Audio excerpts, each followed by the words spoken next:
Hello बच्चों, for maths में आप सभी लोगों का स्वागत है फिर से। आज हम चैप्टर 3 के क्वेश्चन सॉल्व करने वाले हैं जो क्वेश्चन बैंक में दिए हुए हैं। तो बहुत सारे क्वेश्चंस हैं चैप्टर 3 से, तो हम इसको दो पार्ट में सॉल्व करेंगे।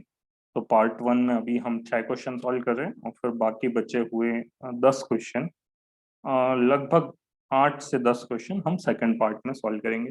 तो ये हमारा क्वेश्चन बैंक के हिसाब से क्वेश्चन नंबर 6 है। क्वेश्चन बैंक के हिसाब से क्वेश्चन नंबर 6 है। क्वेश्चन क्या बोला है, पी के किस मान के लिए ये दो समीकरण दिए हुए, इसका एक अद्वितीय हल है। अगर आपको ये कंडीशंस नहीं पता है तो सबसे पहले यहाँ पे मैं कंडीशंस लिख देता हूँ।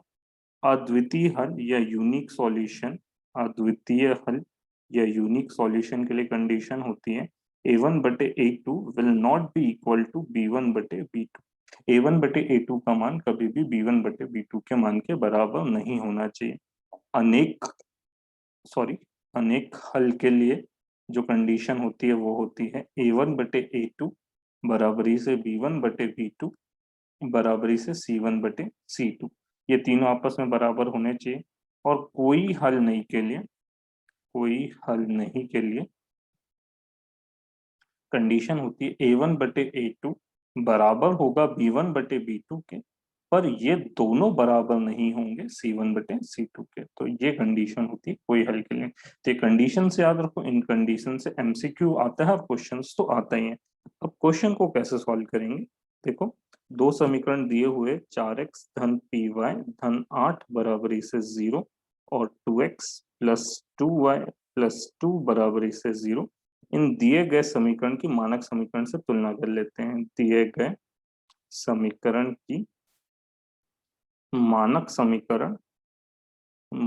समीकरण a1x plus b1y plus c1 बराबरी से 0 व a2x plus b2y plus c2 बराबरी से 0 से तुलना करने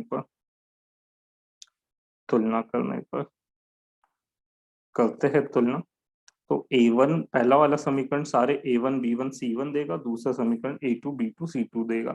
जो x के सामने लिखा है वो A1, जो y के सामने लिखा है वो B1, जो बिना x y के पहले समीकरण में वो C1, जो दूसरे समीकरण के साथ में x के साथ है वो A2, जो y के साथ है वो B2 और जो बिना x y के हैं वो C2। ठीक है, तो यहाँ से मुझे A B C के सारे वैल्यू मिल गए। यदि समीकरण के जो सिचुएशन दी उस सिचुएशन की बात करते हैं, अद्वितीय हल दिया हुआ है, समीकरण के अद्वितीय हल है तो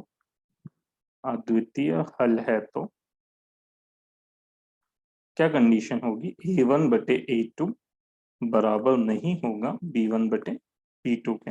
यहाँ मान रख देते, A1 का मान है 4, A2 का मान है 2, बराबर नहीं होगा B1 का मान P और B2 का मान 2। ठीक है, अब नीचे के 2 से 2 कट गया तो क्या आ गया, P बराबर नहीं होगा 4 के। क्या मिला मेरे को, P बराबर नहीं है 4 के। लिखेंगे कैसे, P का मान P का मान P का मान 4 के अतिरिक्त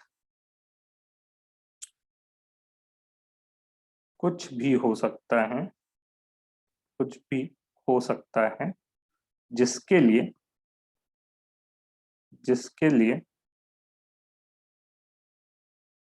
समीकरण के अद्वितीय हल होंगे, जिसके लिए समीकरण के अद्वितीय हल होंगे। क्योंकि P बराबर नहीं है 4 आया है ना। ठीक है, अगर P बराबर 4 आ जाता तो लिखते कि P का मान 4 होगा, लेकिन यहाँ पे P बराबर नहीं है 4 के, तो P का मान 4 के बराबर नहीं हो सकता, बाकी कुछ भी हो सकता है। समीकरण के अद्वितीय हल होंगे। ठीक है, तो ये था फर्स्ट क्वेश्चन। तो कंडीशन पता है तो क्वेश्चन करना बहुत आसान है। आगे और सवाल है उसको भी करते हैं। ठीक है, चलो बढ़ते हैं अगले क्वेश्चन पे। ये क्वेश्चन नंबर 7 है क्वेश्चन बैंक के हिसाब से। फिर से वही क्वेश्चन, के किस मान के लिए ये समीकरण दिए हुए हैं, अपरिमित रूप से अनेक हल होंगे। अनेक हल वाली सिचुएशन है तो समीकरण क्या दिए हैं, kx प्लस 3y माइनस के माइनस 3 बराबरी से 0, ये समीकरण 1 है। समीकरण 2 क्या है बेटा, 12x प्लस के वाई माइनस के बराबरी से 0, ये समीकरण 2 है। वही दिए गए समीकरण की मानक समीकरण से तुलना करने पर मानक समीकरण से तुलना करने पर मानक समीकरण a1x plus b1y plus c1 बराबर इसे 0 व a2x plus b2y plus c2 बराबर इसे 0 से तुलना करने पर कर लो तुलना। तो यहाँ से a1 का वैल्यू मिल गया k, b1 का वैल्यू मिल गया 3 और c1 का वैल्यू मिला -k-3। ठीक है, जो बिना x और y के वो होता है c2 का वैल्यू मिला 12, b2 का वैल्यू मिला k और c2 का वैल्यू मिला माइनस का k। ठीक है, अब देखो अपरिमित रूप से अनेक हल दिए हुए, तो यदि समीकरण के अनेक हल है तो क्या कंडीशन बनती है, a1 बटे a2 बराबरी से b1 बटे b2 बराबरी से c1 बटे c2, ये कंडीशंस बनती है। चलो यहाँ मान रख दो, तो ये हो जाएगा k बटे 12 बराबरी से 3 बटे k बराबरी से -k-3 बटे माइनस का k। पहले इन दो को सॉल्व करते हैं और उसके बाद में फिर हम इन दो को भी सॉल्व करेंगे। तो यहाँ से देखना फर्क क्या पड़ेगा, ध्यान से समझना जरा। पहले हम ये ब्लैक वाले दो को सॉल्व करते हैं, देखो जरा यहाँ पे ध्यान से, मैं दो पार्ट में सॉल्व करूँ। पहले इनको लेता हूँ, k बटे 12 बराबर इसे 3 बटे k को लिया, क्योंकि दोनों बराबर है तो ये दो बराबर हो सकते हैं, ये दो और आखिरी के दो भी हो सकते हैं, पहला और आखिरी वाला, तो वो भी ले सकते हैं। तो देखो क्रॉस मल्टीप्लाई के तो k स्क्वायर बराबरी से 12, 3 गुणित 12 आ गया, तो k स्क्वायर बराबरी से 36 आया। तो k बराबरी से क्या हो जाएगा, करनी में 36 और 36 जब बाहर निकलेगा तो प्लस माइनस का 6 मिलेगा। तो देखो k का तो ये मिल गया अपने को दो मान, +-6, तो k का मान +-6 हो सकता है। ठीक है, उसके अलावा अगर अपन इन दो को लेते हैं तो 3k 3 बटे k माइनस k -3 बटे माइनस के, तो माइनस से माइनस कट गया, k से k कट गया। अगर यहाँ से k का मान निकालूं तो k -3 बराबरी से कितना आया बेटा 3, तो k बराबरी से कितना आया, माइनस का 3 इधर लेके आए तो प्लस का 3, तो k का वैल्यू कितना मिला 6। देखो यहाँ से दो वैल्यू मिल रहे थे k के, +-6 और यहाँ से k का वैल्यू क्या मिला 6। अब चाहो तो आखिरी के दो, पहला और आखिरी ले सकते हो। देखो जहां लेके बताता हूँ, k बटे 12 बराबरी से -k-3 बटे माइनस के लेते तो ये माइनस से माइनस कट जाता, क्रॉस मल्टीप्लाई करते तो k स्क्वायर आता और यहाँ से क्या आ जाता बेटा 12 के -36 आता, ये क्वाड्रेटिक इक्वेशन बनता। तो ये इस फॉर्मेट का एक क्वाड्रेटिक इक्वेशन बन जाता, इसको सॉल्व करना थोड़ा डिफिकल्ट हो जाता। यहाँ से अपने को मिल चुका है कि k का मान +-6 होगा, ये बोलता है +6 होगा, तो चाहो तो आप वैल्यू रख के देख लो, लेकिन जो वैल्यू सेटिस्फाई करेगा वो कौन सा करेगा, k = 6। तो k का मान कितना होगा बेटा 6, k का मान क्या होगा 6। चाहो तो आप रख के देख लो, यहाँ पे रख के देखो तो ये हो जाएगा 6x पहला समीकरण, धन 3y, और 6 में से 3 घटाएंगे तो माइनस का 3 बच जाएगा। दूसरा समीकरण क्या हो जाएगा 12x प्लस 6y और माइनस का 6 बराबर से 0। अगर आप यहाँ पे माइनस का 6 रखते तो यहाँ पे प्लस का जो है वो 6 आता और यहाँ पे जो माइनस का 9 आ जाता और वो कहानी गड़बड़ हो जाती। ठीक है, इसलिए ये बात ध्यान रखना कि भैया -6 सेटिस्फाई नहीं करेगा, +6 सेटिस्फाई करेगा। इसलिए यहाँ पे आपको दो तो लेने ही पड़ेंगे एग्जैक्ट आंसर निकालने के लिए। ठीक है, पहले अगर दो लेते हो तो के दो वैल्यू मिलते हैं और आप लिखोगे कि के का वैल्यू +-6 हो सकता है, लेकिन माइनस का 6 इक्वेशन को सेटिस्फाई नहीं कर रहा है, इसलिए अपन ने आखिरी के दो लेके देखे, वहां से के का जो वैल्यू है उससे अपन ने इक्वेशन को सेटिस्फाई कराया। ठीक है, यहाँ से सॉल्व करोगे तो भी के दो वैल्यू आएंगे। ठीक है, तो उसको भी आप लेके दे सकते हो, वहां से +-6 आएगा, ये आखिरी वाले को सॉल्व करते हो तो के का वैल्यू क्या हो जाएगा 6। आंसर लिख लेंगे के बराबरी से 6 के लिए समीकरण के अपरिमित रूप से अनेक हल होंगे। ठीक है, बढ़ते हैं आगे। क्वेश्चन नंबर 8, फिर से वही के किस मान के लिए इन दो समीकरण का कोई हल नहीं है। तो पहले वही समीकरण लिख लेते हैं, 3x प्लस वाई बराबरी से 1, 2k -1 प्लस k-1 बराबरी से 2k + 1, ये पहला समीकरण है। ये दूसरा समीकरण है, अगर तुलना कर ले मानक समीकरण से तो a1 का वैल्यू 3 आया, b1 का वैल्यू 1 आया और c1 का वैल्यू भी 1 आया। A2 का वैल्यू आया 2k-1, B2 का वैल्यू आया k-1 और C2 का वैल्यू आया 2k+1। यदि कोई हल नहीं होगा तो क्या कंडीशन होती है? यदि कोई हल नहीं होगा तो क्या कंडीशन होती है? A1/A2 बराबर B1/B2 बराबर नहीं है C1/C2 के। तो जो दो बराबर हैं उनको ले लो। A1/A2 बराबर है B1/B2 के, इसको ले लेते हैं और इसको सॉल्व करते हैं। A1 का वैल्यू है 3, A2 का वैल्यू है 2k-1, B1 का वैल्यू है 1 और इसका वैल्यू है k-1। क्रॉस मल्टीप्लाई कर लिया तो 3 के पास आ गया k-1 और 1 के पास चले गया 2k-1। 3 से मल्टीप्लाई किया तो 3k-3 और 1 से मल्टीप्लाई किया तो 2k-1। के वाले टर्म एक साइड लाओ और नंबर एक साइड लाओ तो 3 के पहले से है, प्लस का 2k इधर आया तो माइनस का 2k, -1 पहले से इधर है, प्लस माइनस का 3 इधर आया तो प्लस का 3 हो गया। ये आया k और ये आ गया मेरे पास में 2k और 2। तो k का वैल्यू कितना आ गया बेटा? 2। तो आंसर कैसे लिखेंगे? k बराबरी से 2 के लिए समीकरण के कोई हल नहीं होंगे। समीकरण के कोई हल नहीं होंगे। ठीक है, ऐसे लिख देंगे। ठीक है, बढ़ते हैं क्वेश्चन नंबर 9 की तरफ। यह है क्वेश्चन नंबर 9। दिए गए समीकरण को विलोपन विधि से हल कीजिए। तो समीकरण क्या है? 3x+4y बराबरी से 10। ये समीकरण नंबर 1 है। दूसरा समीकरण क्या है? 2x-2y बराबरी से 2। ये समीकरण नंबर 2 है। जिसको विलोपन विधि थोड़ी आती है, ठीक है ना, तो मैंने अपने YouTube चैनल पे विलोपन विधि के बहुत सारे क्वेश्चन, बेसिक कॉन्सेप्ट, सारी चीज अपलोड किए। टाइम खैर इतना नहीं है, लेकिन इंट्रोडक्शन पार्ट तो आप जाके जरूर देख लीजिए, लगे तो मैं उसका लिंक डिस्क्रिप्शन में दे दूंगा। ठीक है, तो विलोपन विधि में क्या करना होता है? किसी भी एक चर के गुणांक बराबर करने हैं। ठीक है, या तो x के गुणांक बराबर कर लो या तो y के। मैं क्या सजेशन करता हूँ, पहले ढूंढो कि किसके चिन्ह विपरीत हैं। देखो यहाँ पे x के सामने धन का चिन्ह है, यहाँ पे भी दूसरे समीकरण में x के सामने धन का चिन्ह है, y में धन का है, नीचे ऋण का है, तो y में चिन्ह विपरीत है। तो चिन्ह विपरीत के गुणांक समान करो। और देखो कैसे समान करेंगे। जिसको कुछ नहीं आता उसके लिए तो बड़ा अच्छा सा ऑप्शन है कि ऊपर जो y के सामने नंबर लिखा उसका गुणा नीचे कर दो, नीचे y के सामने जो नंबर लिखा उसका गुणा ऊपर कर दो। लेकिन अगर तुम थोड़ा सा समझ पाते हो तो क्या मैं 2 को 4 नहीं बना सकता? बड़े आसानी से। कैसे बनाऊंगा? समीकरण 2 को 2 से गुणा करने पर, दो संख्या है ना, समझ जाता हूं क्या।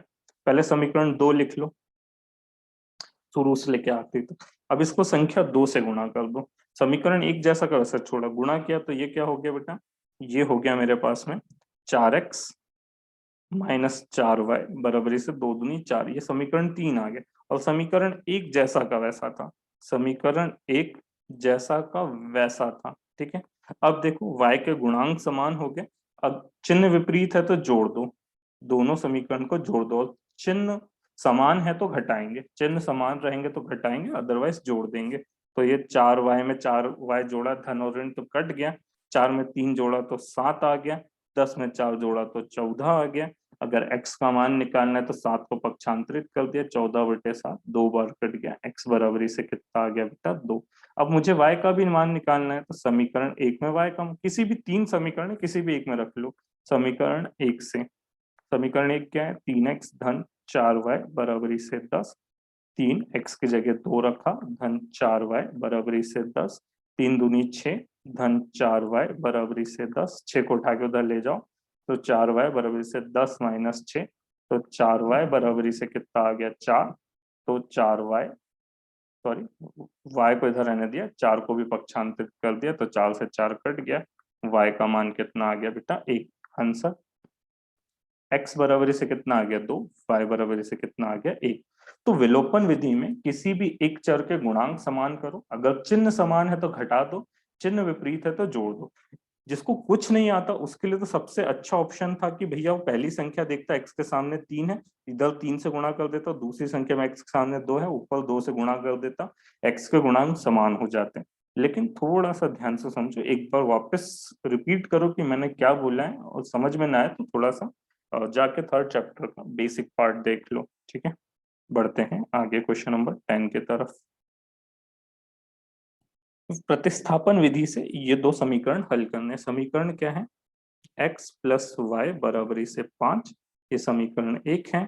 और समीकरण 2 क्या है? 2x माइनस 3y बराबरी से 4, ये समीकरण नंबर 2 है। अब करना क्या है?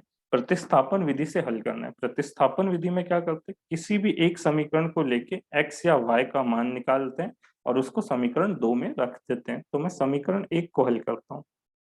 समीकरण 1 से समीकरण 1 क्या है? x प्लस वाई बराबरी से 5। ठीक है, अब मैं यहां से ट्राई करता हूं कि उसका मान निकाल लूं जो धनात्मक हो। यहाँ तो दोनों ही धनात्मक है। जैसे मान लो x माइनस वाई बराबरी से 5 होता तो मैं y का मान नहीं निकालता, क्योंकि y ऋणात्मक है। ठीक है, मैं उसको ऐसे नहीं लिखता, सॉरी ऐसे नहीं लिखता। ठीक है, क्योंकि y ऋणात्मक है तो मैं ट्राई करता कि जो धनात्मक है उसका मान निकालो, ताकि कंफ्यूजन।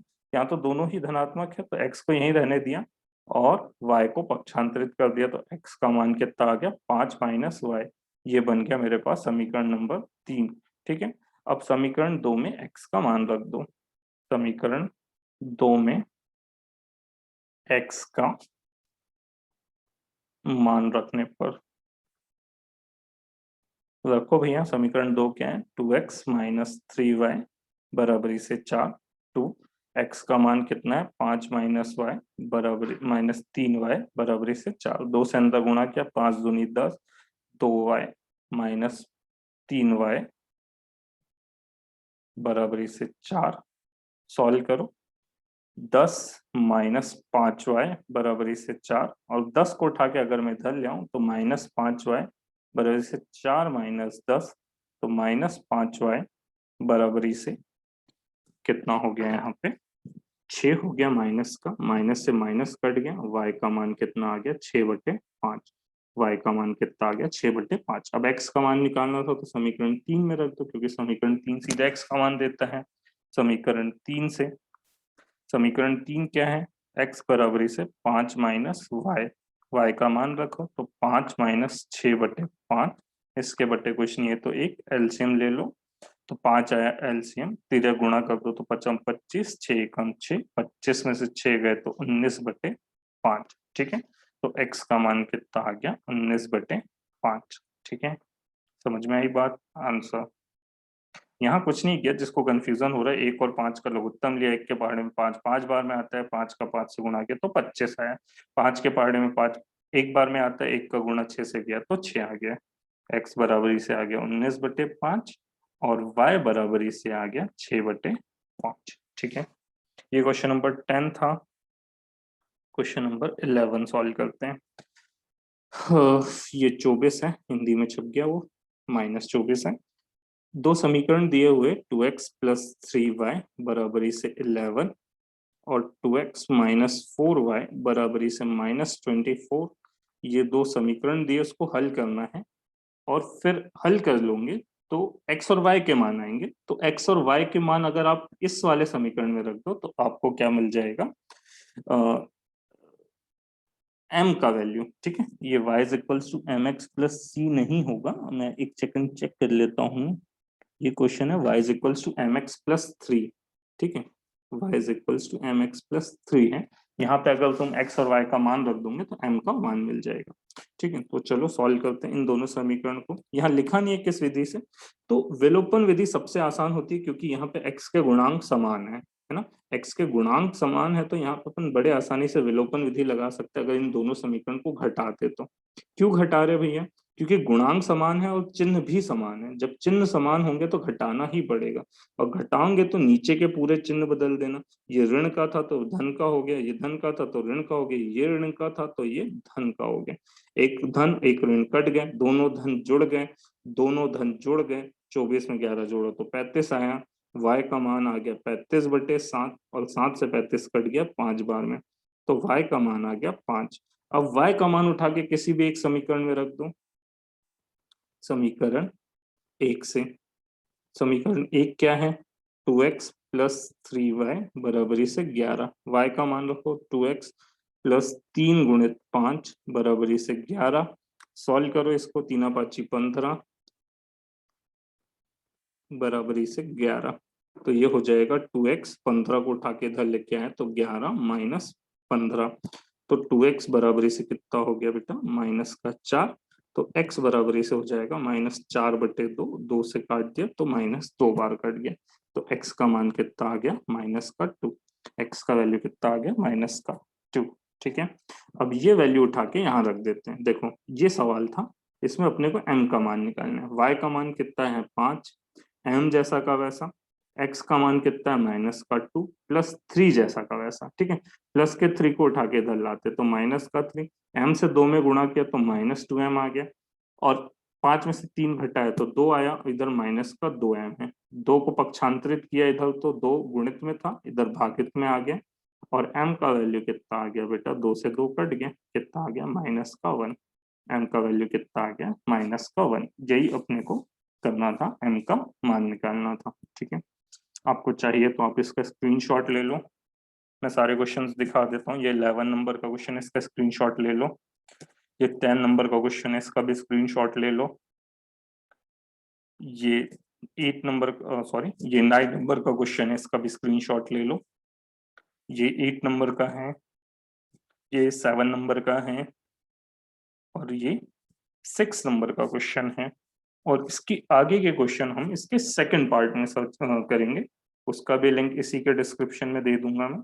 तो चलो मिलते हैं अगले क्वेश्चन के एक्सरसाइज, मतलब अगले इसके अगले क्वेश्चंस में।